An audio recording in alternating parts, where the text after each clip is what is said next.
आप भी गोस्वामी जी के समान राम कृपा के आश्रय में पैर पसार सुख से सोना चाहते हैं, केवल और केवल आनंद आनंद आनंद के सागर में हिलोर खाना चाहते हैं? यदि हाँ, तो आज बाबा कवितावली में वह रहस्य प्रतिपादित कर रहे हैं, उस सूत्र को बतला रहे हैं। आपके और मेरे लिए वो पर्दा, वो आवरण हटाने जा रहे हैं जिसके भीतर वह वस्तु, वह भाव, वह साधन है जो आपको और मुझे समस्त सुख समृद्धि प्रदान कर सकता है। आइए श्रवण कीजिए, साधन को अपनाइए और निश्चित कुछ ना करते हुए भी सब कुछ प्राप्ति के पात्र बन जाइए। जय श्री हरि। पूज्य गुरुदेव के चरणों में बारंबार प्रणाम। सभी नामनष्ट साधकों को जय जय श्री सीताराम। बाबा लिखते हैं, सब अंगहीन सब साधन विहीन, मन वचन मलिनहीन कुल कर तूति हो, बुद्धि बलहीन भाव भगति विहीन, हीन गुण ज्ञान हीन भाग हूँ विभूति हूँ। हे नाथ, सब अंगहीन। कौन से अंग? बोले मैं योग के 8 अंगों से रहित हूँ, जानता नहीं हूँ। योग के 8 अंग हैं, यम, नियम, आसन, प्राणायाम, प्रत्याहार, धारणा, ध्यान और समाधि। यम से प्रारंभ हो समाधि तक की अवस्था तक पहुंचने वाला मैं कोई क्रम नहीं जानता, कोई साधन जानता नहीं हूँ। सब साधनों से मैं रहित हूँ और मन और वचन से भी मलिन हूँ। मानो इस पद में गोस्वामी जी आपके और मेरे प्रत्येक साधक के जीवन के सत्य को प्रतिपादित कर रहे हैं, प्रकट कर रहे हैं। आज कलिकाल में हम आप भी मन वचन से विहीन हैं, मलिनता से युक्त हैं। यम, आसन, प्राणायाम, प्रत्याहार, धारणा, ध्यान, समाधि हम आप जानते नहीं, सिर्फ बातें सुनते हैं और करते हैं। साधन की कोई रीति, साधन की कोई प्रीति आपके और मेरे किसी के हृदय में आज रह गई नहीं है। बाबा कहते हैं कि इन सब के होने पर भी मैं बड़ा कुल और कर्मों से पतित हूँ, बल बुद्धि से हीन हूँ। नाथ, भाव और भक्ति, बुद्ध बलहीन, भाव भगति विहीन, भाव और भक्ति से भी रहित हूँ। तभी तो बार बार हम आप कहते हैं मन लगता नहीं, भाव बनता नहीं, भक्ति की रीति को आप और मैं जानते नहीं।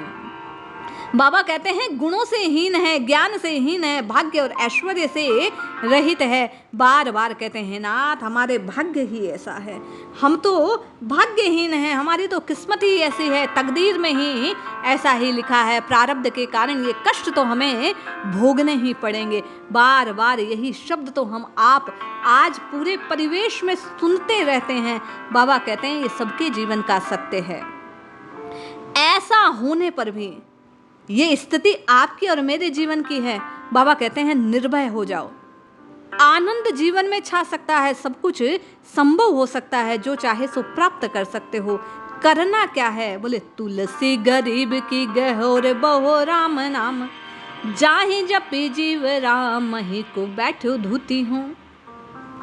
अरे आप और मुझ जैसे को केवल और केवल सब अवस्थाओं से हीन उद्धार कराने वाली केवल और केवल एक ही शक्ति है। गोस्वामी जी कहते हैं वह राम नाम है, जो जिह्वा से जपकर राम जी को छल लेता है। कैसे?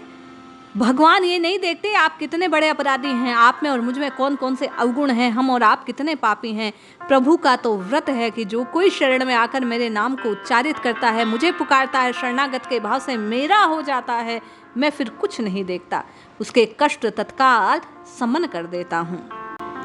बाबा कह रहे हैं जाहि जपी जीव राम ही को बैठो धूते हूँ। बोले मैंने उसी राम नाम को जपकर भगवान को अपना बना लिया है, छल से अपना बना बैठा हूँ। हम आपको मानो गोस्वामी जी संकेत कर रहे हैं कि जीवन में चाहे जैसे पाप बन पड़े हों, चाहे जितने अपराध कर दिए हों, हम आपका मन चाहे जितना मलिन हो, चाहे मन लगे ना लगे, इस जिह्वा से यदि राम राम राम राम आप और मैं जपते रहे तो निश्चित राम जी को अपने वश में कर लेंगे। क्यों? प्रीति राम नाम सो प्रतीति राम नाम की, प्रसाद राम नाम के प्रसाय पाए सुती हूँ। बाबा कहते हैं मुझे राम नाम से प्रेम है, मैं केवल और केवल इसी राम नाम में रमण करता हूँ, इसी में विश्वास करता हूँ। इन्हीं राम जी के नाम की कृपा प्रसादी से निश्चिंत होकर इस जीवन को बिताता हूँ। कहने का तात्पर्य, यदि आप और मैं सब साधनों से हीन होने पर भी, बड़े से बड़े अपराध को करने पर भी, अपने हृदय की मलिनताओं के होते हुए भी, मन के ना लगने पर भी, आप और मैं इस कलयुग के धर्म को जिह्वा से अपना लें, केवल अपने मुख से राम राम राम राम कहते हुए अपने प्रत्येक कर्म को करने लग जाए, तो निश्चित ही राम जी, क्योंकि सुमिर पवन सुत पावन नामू अपने वश करी राखे रामू, ये सूत्र मानो गोस्वामी जी प्रदान कर रहे हैं कि जो कोई राम नाम जपता है, रटता है, पुकारता है, कुछ ना करके भी वह राम जी को अपने वश में कर देता है। जिस प्रकार राम जी के समस्त कार्यों का संपादन करने के लिए हनुमान जी राम नाम को अपना शस्त्र बना लेते हैं और उनके प्रेमी बन जाते हैं, उन्हें अपना प्रेमी बना लेते हैं, अपना बना लेते हैं, उसी प्रकार प्रारंभ में मन न लगने पर भी यदि आप और मैंने जपना आरंभ कर दिया तो मन की मलिनताएं स्वतः दूर होगी, मन लगने लगेगा, राम जी से प्रीति होगी, राम जी पर विश्वास जागृत होगा और फिर एक दिन राम कृपा की प्राप्ति होगी। इसलिए जपिए, रटिए, पुकारिए, ये एकमात्र सहायक तत्व आपका और मेरा बिगड़ा भाग्य संवार दे सकता है, आपको और मुझे राम जी से मिला सकता है। जय श्री हरि।